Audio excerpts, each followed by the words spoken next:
이 세상에 실패하기 위해서 태어난 사람은 아무도 없습니다. 모두가 성공하기를 원합니다. 모두가 자기가 원하는 그림 하나를 마음에 품고 사는데, 이 그림을 이루기 위해서 꿈을 꾸고 마음을 쓰고 땀을 흘립니다. 하지만 성공이 쉬웠던 적은 거의 없었던 것 같아요. 최근에 이 불경기라는 말 안 들어볼 때가 언제였는가, IMF 때보다 더 안 좋다는 말 매년마다 듣게 되는 것 같습니다. 이 지표를 보면 그것이 정확하게 드러나는데요. 이 자영업자의 이 폐업 현황이 한 5년간, 한 10년간 나타나 있습니다. 최소한 작년 한 해에 이 80만 개 이상의 사업체와 가게가 문을 닫았습니다. 이 창업 대비 70%가 넘는 숫자인데요. 다시 말해서 매년 110만 개의 새 회사, 가게들이 세워지는데, 또한 그와 동시에 80만 개의 가게가 문을 닫는다는 것입니다. 그런데 더 답답한 통계가 있는데요. 바로 이것입니다. 이렇게 세워진 이렇게 110만 개의 가게 중에 5년 후에 어떤 일이 일어났을까를 살펴봤더니 살아남는 가게가 100개 중에 몇 개라고요? 27.5개. 그러니까 쉽게 말하자면 4명이 사업을 시작하면 그 중에 3명쯤은 5년 안에 문을 닫게 된다는 뜻입니다. 그나마 문 안 닫는 한 명은 성공하느냐, 보장하지 못하지요. 물론 이제 돈 버는 것을 성공이라고 말하면 저속하게 들릴지 모르겠습니다. 돈이 아니라 마음이 더 중요하지 않냐고 말씀하시는 분도 최근에 많아집니다. 하지만 다음 통계를 보면 더 답답해집니다. 우리나라의 경제 규모와 또한 행복 지수에 대한 비교인데요.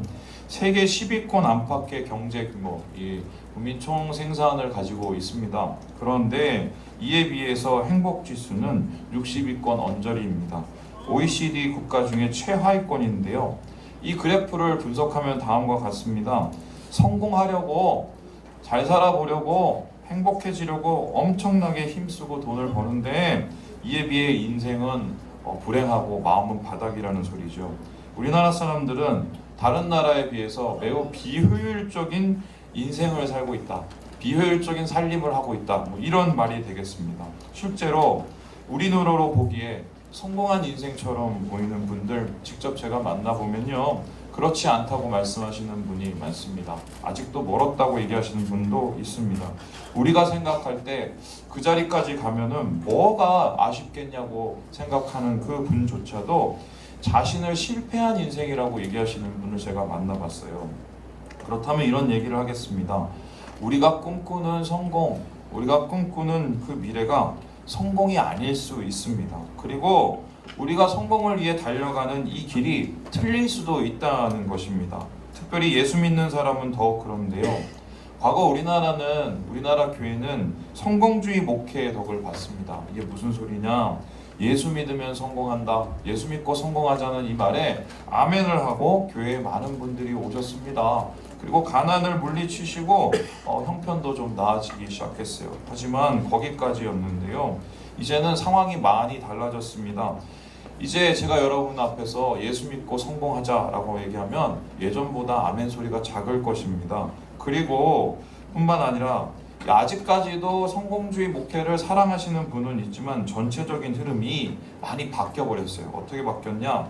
예전처럼 성공이 쉽지가 않아요. 예수 믿고 잘 되는 일들이 그렇게 많이 없습니다. 뿐만 아니라 예수 믿고 성공한 사람들이 추태를 너무 많이 보이죠. 예수 믿고 부흥한 교회들이 추태를 너무 많이 보입니다. 그래서 이 성공에 대한 이 회의적인 생각들이 많이 늘어나고 있습니다. 그러므로 지금은 어떤 시대냐? 교회가 성공에 대한 새로운 이야기를 써내려 가야 되는 때이다. 무엇이 성공이고, 어떻게 해야 성공하고, 왜 성공해야 하는지를 지금 이때 우리가 얘기할 것이다. 이 질문에 정직하게 대답하는 교회가 되어야 그것이 하나님이 원하시는 교회라고 하겠습니다. 본문은 그런 의미에서 매우 중요한 말씀인데요. 한 인생들의 성공과 실패 이야기가 모두 기록되어 있기 때문입니다. 우리 함께 1절의 말씀을 같이 한번 읽어보겠습니다. 시작! 그 후에 예수께서 디베랴 호수에서 또 제자들에게 자기를 나타내셨으니 나타내신 일은 이러하니라. 베드로와 그 일행이 제자들이 디베랴 바다, 즉 고향인 이 갈릴리로 내려왔어요. 그런데 금이 환향이 아니라 그냥 낙향을 했습니다. 그들은 얼마 전까지만 해도 성공을 꿈꾸던 자들이었고요. 성공의 문턱에 서 있던 자들이었습니다. 한낱 깡촌의 어부에 지나지 않던 그들이 성공 인생을 바라본 이유가 무엇인가? 예수님 때문이었습니다. 그들은 예수님께 인생을 걸었습니다. 예수님과 함께 성공의 문으로 들어가기를 바랬습니다. 예수님이 말 그대로 슈퍼스타였기 때문인데요. 감동적인 말씀과 파격적인 행복, 그리고 무엇보다도 예수님이 있는 곳에는 기적이 있었습니다. 눈먼 자가 보게 되고, 못 걷는 사람들이 일어나고, 나병 자가 깨끗해지고, 못 듣는 자가 들었습니다. 심지어 죽은 사람도 살아나고, 물고기 2마리 떡 5덩어리 가지고 10,000명이 넘는 사람들이 배를 불러 먹었습니다. 그래서 사람들이 예수님께 몰려왔고요. 예수님을 따랐습니다. 이제는 시간 문제였습니다. 예수님 모시고 앞에 세우고 예루살렘에 들어가면 옛 세상은 끝나고 새 세상이 올 것입니다. 새 세상이 열릴 때 베드로 그리고 제자들은 예수님 바로 옆에 사람들 제일 앞에 있을 것이 분명했습니다. 그래서 그들은 결정했습니다. 예수님을 데리고 예루살렘에 가자. 나귀에 실어 예루살렘을 올라갑니다. 생각했던 그림이 이루어졌습니다. 사람들은 모두 호산나, 다윗의 자손 예수를 부르면서 종려나무를 들고 구원자를 맞이했습니다. 그러나 거기까지였죠. 아무 일도 일어나지 않았습니다. 새 세상이 열리지도 않았습니다. 성공의 문도 열리지 않았습니다. 사실 이러한 실패의 모습은 낌새가 있었습니다. 예수님은 결정적일 때마다 이해하기도 힘들고 받아들이기도 힘든 말씀을 하셨는데요. 우리 함께 마가복음 말씀을 읽어보겠습니다. 시작! 인자가 많은 고난을 받고 장로들과 대제사장들과 서기관들에게 버림받아 죽임을 당하고 사흘 만에 살아나야 할 것을 비로소 그들에게 가르치시되. 그들은 예수님과 함께 성공 인생 살기를 원했는데 예수님은 나 올라가면 죽어, 나 올라가면 실패해 라고 얘기했습니다. 베드로는 절대로 그렇지 않다고 말했습니다. 그런 일 없도록 자기가 막을 것이라고 소리쳤습니다. 예수님 사랑했고 성공 인생을 절대로 놓치기 어렵기 때문이었습니다. 그러나 예수님은 오히려 그를 꾸짖으면서 이렇게 말씀하셨어요. 우리 같이 8장 33절 말씀 읽어보겠습니다. 시작! 예수께서 돌이키사 제자들을 보시며 베드로를 꾸짖어 이르시되 사탄아 내 뒤로 물러가라. 내가 하나님의 일을 생각하지 아니하고 도리어 사람의 일을 생각하는도다 하시고. 너무 심했죠? 사탄이라고까지 말합니다. 예수님 말처럼 진짜 베드로의 꿈은 사람의 일, 사탄의 일이 돼버렸어요. 그는 실패자가 다시 되어버립니다. 예수님 십자가에 매달려 죽으셨고요. 제자들은 겁에 질려 흩어졌습니다.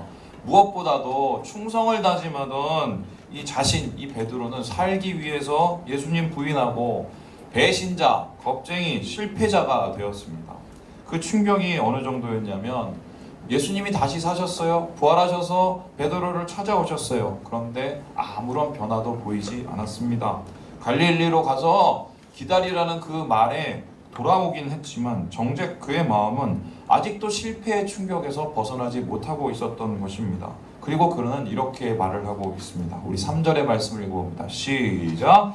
시몬 베드로가 나는 물고기 잡으러 가노라 하니 그들이 우리도 함께 가겠다 하고 나가서 배에 올랐으나 그날 밤에 아무것도 잡지 못하였더니. 뭘 해야 될지 모르겠는 거예요. 이 꿈꿨던 이 성공의 길이 이게 아닌데, 그리고 예수님 온다더니 오지도 않으니까 뭐 하겠냐, 그냥 물고기나 잡자 이러고 배를 타고 나갔는데 놀고 앉았으면 뭐하냐는 생각에 그의 일행들도 같이 따라가기 시작했어요. 함께 배를 탔고요. 밤새 물고기를 잡았습니다. 그런데 한 마리도 못 잡았습니다. 빈 배, 빈 그물, 빈손, 꼭 자기 인생 같았습니다. 뭐 되는 게 하나도 없는 실패자 인생. 그렇게 땀 흘리고 그렇게 쫓아다니면서만 남은 거는 빈손, 아무것도 없는 빈손이었습니다. 그때 한 사람이 저기 바닷가 해변에서 그들을 부르면서 이렇게 얘기를 했어요. 우리 5절의 말씀을 읽어볼까요? 시작! 예수께서 이르시되 너희에게 고기가 있느냐? 대답하되 없나이다. 너희에게 고기가 있느냐? 라고 물어봤어요. 여러분 이거를 전문 용어로 뭐라고 하냐면 확인 사살이라고 합니다. 무슨 소리냐? 안 그래도 빈손인데 다시 빈손인 거를 확인시켜 주는 거예요. 저희 형님하고 얼마 전에 밤 낚시를 간 적이 있어요. 루어 낚시라고 이 가짜 미끼를 써서 계속 던져서 물고기를 꼬시는데 밤새 물고기를 꼬셨습니다. 근데 결과적으로 한 마리도 못 잡았습니다. 저희 형님이 어떻게 하다가 한 마리가 걸렸어요. 좀 머리가 나쁜 정강이 한 마리가 걸려서 요만한 정강이 한 마리 밤새 잡고 돌아왔습니다. 여러분, 제가 그때까지 몰랐어요. 낚시하는 분들 가끔 옆에 가면은 뭐 어떻게 잘 잡혔어요? 얼마나 잡혔어요? 하면 되게 무시하는 듯이 대답을 하잖아요. 그게요, 귀찮아서 그런 게 아니에요. 못 잡아서 그런 거예요. 그래서 안 잡히니까 옆에서 성가시게 구면 그 소리에 고기가 막 달아날 것 같이 그렇게 느껴지는 거거든요. 아마 베드로와 그 일행도 다르지 않았을 것입니다. 너희에게 고기가 있느냐? 이 질문을 들었을 때 그의 마음들이 어땠을까? 원문으로 직역하면 이게 뭐냐면 너희에게 고기가 없지? 이런 말이에요. 그러면 안 그래도 없는데 없는 거를 드러내니까 빈손 낚시한 제자들에게 적절한 말씀도 아니고 기분 나쁜 이야기이죠. 그렇다면 질문을 합니다. 예수님이세요. 제자들을 사랑하는 예수님이세요. 그런데 예수님이 제자들의 실패한 낚시, 실패한 인생을 확인시켜가면서 후벼파기까지 하는 이유가 도대체 무엇이겠습니까? 제자들이 자신을 버리고 배신할 것을 알면서도 끝까지 사랑하신 분이신데 왜 그들의 실패를 드러내시고 닭이 확인하시고 후벼파시기까지 할까? 저는 오늘 여러분과 그 이유를 찾아보려고 하는데요. 본문에는 예수님께서 제자들에게 너희에게 고기가 있느냐? 네 인생은 왜 그 모양이냐? 네 인생은 왜 실패하고 사느냐라고 질문을 하시는 이유가 있습니다. 고기 없음을 확인하시는 예수님, 무엇을 위해 우리의 실패를 확인하실까? 여기에 대해서 저는 본문에서 세 가지 이유를 찾았는데요. 첫 번째 이유가 뭐냐? 우리 같이 한번 읽어보겠습니다. 시작! 예수님이 성공을 이끄신다.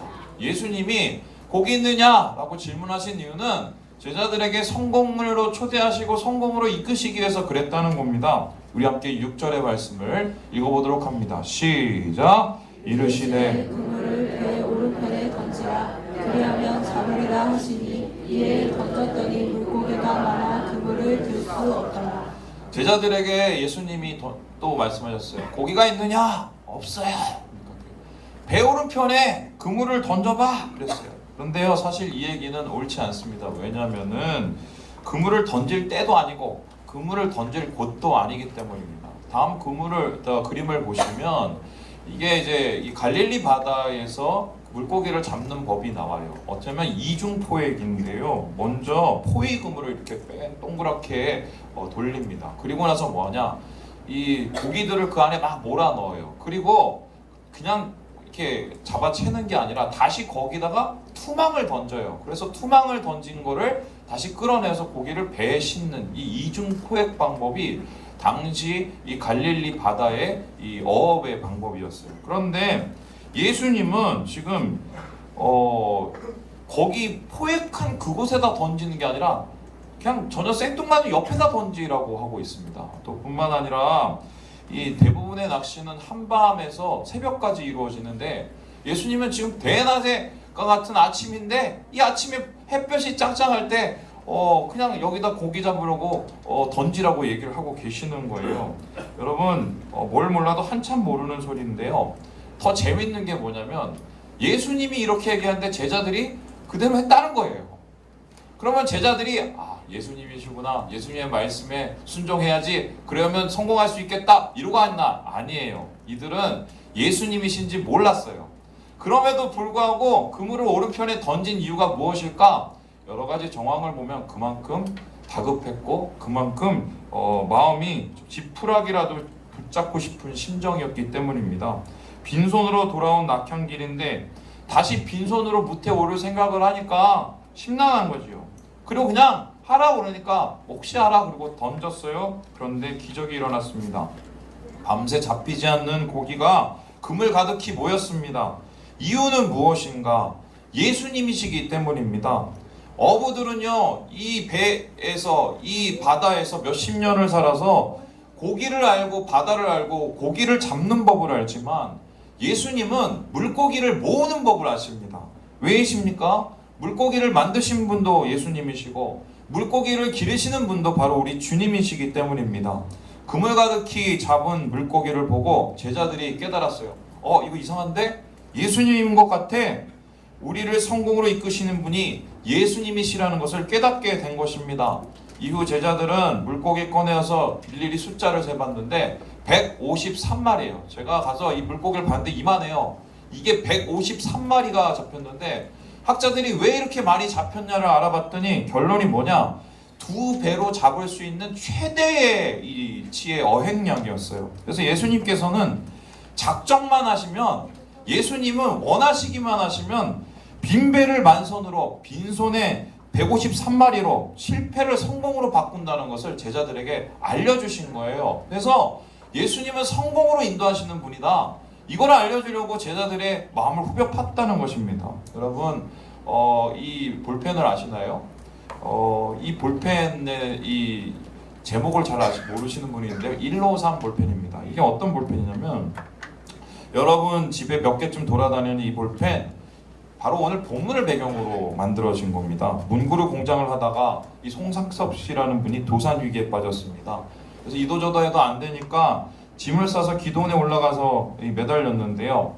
거기서 회개하라는 마음이 들었대요. 그래서 주일 성수 안 하는 것, 11조 안 한 것, 새벽 기도 안 하는 것 철저하게 회개했답니다. 그런데 그때 본문의 말씀을 발견하고는 머리에 성광이 빛났대요. 그리고 나서 내려가서 이 일본과 제휴를 해서 이 볼펜을 만들기 시작했는데 이게 대박이 난 겁니다. 그래서 현재까지 거의 40억 개, 거의 50억 개 가까이가 팔렸대요. 그래서 이 볼펜의 이름이 뭐다? 153이에요. 153. 이게 이런 제목이에요. 여러분, 이 성공을 기반으로 다른 사업도 일으켰다. 그래서 많은 분들이 오늘 본문을 얘기하면서 성공을 이끄시는 분은 주님이시다. 이 설교를 자주 하세요. 여기까지 하십니다. 그런데요, 그거는 첫 번째 이유고요. 사실 진짜 주제와 진짜 이유, 예수님께서 제자들의 빈배와 빈손을 나타내신 이유는 성공으로 이끄시기 위한 게 아니에요. 오히려 진짜 말씀의 주제는 반대입니다. 우리 두 번째 주제를 함께 보도록 하죠. 시작! 예수님이 성공을 막으신다. 왜 고기 없냐고 물어보시고 왜 예수님께서 그들에게 다가가셔서 찾아가셔서 말씀하셨을까? 성공을 이끄실 뿐만 아니라 성공을 어떻게 하신다고요? 막기 위해서요. 막기 위해서. 아니 무슨 뚱딴지 같은 소리냐. 예수님이 우리에게 좋은 거 주시면 되지 왜 성공을 막으시냐. 여기에 대해서 이런 말씀이 있는데 우리 9절의 말씀을 같이 한번 읽어보겠습니다. 시작! 육지에 올라보니 숯불이 있는데 그 위에 생선이 놓였고 떡도 있더라. 여러분, 제자들이 원하는 게 고기 많이 잡는 겁니까? 그게 제자들이 원하는 성공이었습니까? 그게 목표였다면 열심히 고기 잡아서 그물 늘리고 배를 늘렸을 것입니다. 하지만 그들은 그물도 버리고 배도 버렸습니다. 그 이유는 다른 성공을 꿈꿨는데요. 예수님 쫓아가서 예수님 때문에 예수님을 통해서 왕노릇하기 원했던 것입니다. 그런데 그 꿈 다 부서졌습니다. 예수님의 길을 이해하지 못했고 예수님이 그들의 꿈을 막으셨기 때문입니다. 그렇습니다. 하나님은 우리의 성공을 막으실 때가 있어요. 우리가 성공하지 못하도록 꽁꽁 길을 막으실 때가 있습니다. 왜요? 성공을 막아야 진짜 성공을 하기 때문입니다. 밤이 새도록 고기를 못 잡은 이유, 그들이 기술이 적었고 경험이 적었기 때문이 아닙니다. 예수님이 막았기 때문에 고기를 못 잡은 겁니다. 제자들의 빈배가 되도록, 제자들의 손이 빈손이 되도록 예수님이 밤새 고기를 흩어놓으신 거예요. 이와 같이 예수님이 성공을 막으신 이유는 무엇인가? 이후에 식사 장면에서 여실히 드러나는데요. 예수님께서 일로 와 하면서 숯불을 펴놓고는 제자들에게 생선도 주고 떡도 줬어요. 근데 이 모습이 다른 사람들에게는 와, 예수님 우리 위해서 아침을 주셨어 이러면서 기뻐했지만 오직 두 사람이 이게 굉장히 불편했습니다. 그 사람이 누구냐? 한 사람은 베드로요, 한 사람은 그의 친구인 요한이었습니다. 왜냐하면 이들에게 있어서 숯불은 어떤 의미냐? 바로 실패 그 자체였기 때문이에요. 우리 함께 마가복음 14장 말씀을 읽어보겠습니다. 시작! 베드로가 불 쬐고 있는 것을 보고 주목하여 이르되 너도 나사렛 예수와 함께 있었도다 하거늘 베드로가 부인하여 이르되 나는 내가 말하는 것이 무엇인지 알지도 못하고 깨닫지도 못하겠노라 하며 앞들로 나갈세. 예수님, 제가 예수님 끝까지 지켜드릴 거예요. 예수님 절대로 죽지 않아요. 제가 끝까지 갑니다 라고 얘기했습니다. 그런데 이렇게 무너졌습니다. 한 여자아이가 너 예수랑 같이 있었던 사람 아니야? 아닌데? 아닌데? 아닌데? 이렇게 3번이나 부인을 했어요. 하지만 이 실패는요, 이미 예고된 것이란 거 아십니까? 예수님께서 잡히시기 전날 베드로에게 말했습니다. 너 나 부인한다. 닭 3번 울기 전에 부인한다. 그때 돌이켜라. 이렇게 얘기를 했어요. 예고된 실패, 계획된 실패였습니다. 그렇다면은 왜 실패를 계획하셨을까? 왜 성공을 막으셨을까? 왜 제자들의 손을 빈손이 되게 하셨을까? 이에 대해서 유상섭 교수가 다음과 같이 말합니다. 우리 같이 한번 읽어보도록 하겠습니다. 시작! 베드로와 제자들이 고기를 한 마리도 잡지 못한 것은 역설적으로 예수님이 그들에게 주신 큰 복이었다. 이 실패를 통해 제자들이 자기 자신을 반성하고 주님과의 관계를 바로 할 수 있는 기회를 가지게 되기 때문이다. 성공을 막으신 게 아니라요, 진짜 성공으로 인도하신 거예요. 이것을 이루기 위해서 꼭 필요한 것이 있는데 자기의 한계를 내려놓고 자기를 돌아보고 주님을 인정하는 것 외에는 이 성공으로 갈 수 있는 길이 없기 때문입니다. 베드로가 완전히 무너졌지만, 제자들은 완전히 빈손이 됐지만 실패한 것이 아니었어요. 오히려 진짜 성공에 점점 더 가까워진 것입니다. 여러분, 제가 성공한 사람이에요? 어떻게 보이세요? 지금부터 제 인생을 짧게 설명을 해드리면요, 제가 가수가 되려고 열심히 노력을 했습니다. 그래서 저하고 같이 그 가요제에 나가셨던 분은 지금 되게 유명한 유희열이라는 그 가수분이세요. 그래서 같이 상을 탔어요. 그리고 그때 그 당시에 상 탔던 분들 중에 또 유명하신 분들이 몇 분 있었습니다. 그래서 가수 되려고 엄청 노력했어요. 앨범도 막 내려고 했어요. 앨범 다 망했고요. 또 그래서 안 돼서 사업했어요. 이 기획사 따라서 사업을 했는데 기획사도 다 망했어요. 뿐만 아니라 신앙은 성공을 해야지 라고 생각을 했어요. 그런데 군대 가서 제 신앙 밑바닥 다 드러났습니다. 저는 어떻게 보면 베드로보다 더한 사람인데 맞는 게 싫어서 교회 안 다닌 사람이에요. 교회 다니면 맞을까봐 안 갔습니다. 예. 또 거기서 끝나는 게 아니에요. 목사가 됐어요. 하나님이 어떻게 저를 목사로 세워주셨어요? 여러분, 제가 성공한 목회자입니까? 그렇게 보이세요? 아니에요. 인원이 늘어나고 이게 중요한 게 아니라요, 저는 우리 교회에 와서 실패했어요. 어떤 의미에서는 되게 실패했어요. 왜냐면 이게 뭐 맞는 일이든 틀린 일이든 간에 저 때문에 교회를 떠난 분이 계세요. 제가 그분들 생각을 하면 마음이 찢어집니다. 그리고 내 자신을 돌아보면서 야, 목사가 이러면 되겠냐고 생각을 합니다. 그리고 오죽하면 꿈에도 나와요. 어떻게 보면 저는 되게 실패한 사람이에요. 그런데 제가 어제 말씀 준비하면서 돌아봤어요. 이 실패에서 나는 인생 말아먹었나, 아니면 실패해서 오히려 나는 무엇을 얻었는가 했었을 때 제가 얻은 게 한 가지가 있는데요, 이제는 겸손할 줄을 좀 배웠고요, 이제는 감사할 줄을 좀 배웠어요. 아마 그런 실패의 경험들이 없었으면 저는 아직도 제가 세상에 제일 잘 나가는 사람인 줄 알았을 거예요. 그런데 만약 그 실패의 시간이 없었으면 제가 세상에서 제일 예수 잘 믿는 사람으로 알고 있었을 거예요. 근데 하나님은 저를 실패를 해서 오히려 주님과의 관계로 저를 초대하시고 진정한 성공이 무엇인지를 저에게 물으셨습니다. 그리고 실패한 채로 저를 맞아주시고 그 관계로 회복시킨 걸 저 느끼거든요. 여러분, 그래서요, 이것이 고기가 있냐고 물으시는 3번째 이유예요. 이게 무엇이냐? 우리 같이 한번 읽어볼까요? 시작! 진정한 성공은. 왜 예수님께서 제자들의 성공을 막으셨을까? 관계의 회복을 위해서 성공을 막으신 거예요. 진짜 성공으로 이끄시기 위해서. 우리 함께 12절의 말씀을 같이 한번 읽어보겠습니다. 시작! 예수께서 이르시되 와서 조반을 먹으라 하시니 제자들이 주님이신 줄 아는 고로 당신이 누구냐 감히 묻는 자가 없더라. 이 식탁을 많은 신학자들이 천국의 식탁이라고 부르는데요. 왜냐하면은 완전한 평화, 완전한 사랑이 이 식탁에 다 성취되었기 때문입니다. 그런데 이 천국의 식탁이 가능했던 이유가 뭔지 아세요? 제자들이 잘해서? 아니에요. 예수님이 그들을 용서하셨기 때문이에요. 그들을 사랑하셨기 때문이에요. 있는 모습 그대로. 제자들이 예수님 배신했습니다. 떠났습니다. 심지어 이용했습니다. 배은망덕한 놈. 다시 만나기 싫은 사람들. 그런데 예수님께서 그들을 찾아가셨고요. 실패의 자리, 패배의 자리로 찾아가셨습니다. 그리고는 뭘 주기도 아까운 그 사람들을 위해서 따뜻한 아침을 준비하셨어요. 예수님의 사랑으로 되어진 따뜻한 식탁. 제자들이 아무 말도 하지 못했던 이유는 말로 표현할 수 없는 주님의 사랑을 느꼈기 때문이 아닐까요? 여러분, 진정한 성공은 관계 회복이에요. 우리가 예수 믿는 거 구원받기 위해서 예수 믿는다고 하는데 구원이 다른 말로 뭡니까? 관계 회복이에요.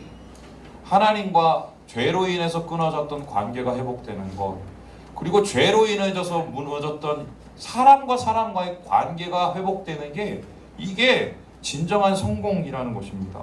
천국이 천국인 이유가 무엇일까요? 모든 편의시설이 완전히 보장된 놀이동산이기 때문이에요? 아닙니다. 그것은 우리를 사랑하시는 주님, 그리고 그분과의 진정한 관계의 완성이 있기 때문에 그래서 그곳이 천국인 거예요. 여러분, 성공하면은 생각나는 사람이 있지요. 바로 이 사람인데요. 워렌 버핏이라는 사람입니다. 세계적인 투자가죠. 이 사람이 손대면 뭐든지 그거는 대박이 나는 주식이 돼요. 그런데 이렇게 엄청나게 돈을 벌고 세상적으로 엄청나게 성공을 이룬 이 사람에게 어떤 기자가 가서 물었습니다. 당신은 그렇게 성공을 많이 하고 그렇게 돈도 많이 벌었는데 당신에게 있어서 성공이라는 것은 무엇입니까? 이렇게 질문을 했어요. 그랬더니 이 사람이 얘기를 하는 뭐라고 했냐? 진정한 성공이란 내가 사랑해줬으면 하는 사람이 나를 사랑해 주시는 것이다. 관계죠, 관계. 여러분, 제가 이때까지 많은 분들을 만난, 돈 있는 많은 분들을 많이 만난, 정말 돈 있는데 불행한 많은 분들을 만난 사람입니다. 거기서 봤어요. 관계가 무너지고 관계가 망가질 때 어떤 일이 일어났는지. 때때로는 우리가 성공을 위해서 추구하는 이 돈이 사람과 사람 사이의 관계를 망가뜨리고 하나님과 인간 사이의 관계를 망가뜨리기도 합니다. 왜냐하면 진짜 행복은 돈이 아니라 관계이기 때문이에요. 관계이기 때문에. 오늘 여러분에게 이 말씀을 전하는 이유, 저도 사실 빈손 인생이었어요. 그리고 지금도 빈손 인생일지 모르겠어요. 하지만 제가 그럼에도 불구하고 감사한 이유는 나를 사랑하시는 하나님, 나를 사랑하시는 주님을 제가 알기 때문이에요. 여러분, 이 마음을, 이 하나님을 여러분도 같이 아셨으면 좋겠습니다. 하나님과의 관계, 나를 사랑해 주시는 하나님을 만나시고 진정으로 행복하시고 진정으로 성공하시는 우리 모든 형제자매들 되시기를 주님의 이름으로 축원합니다. 기도하겠습니다.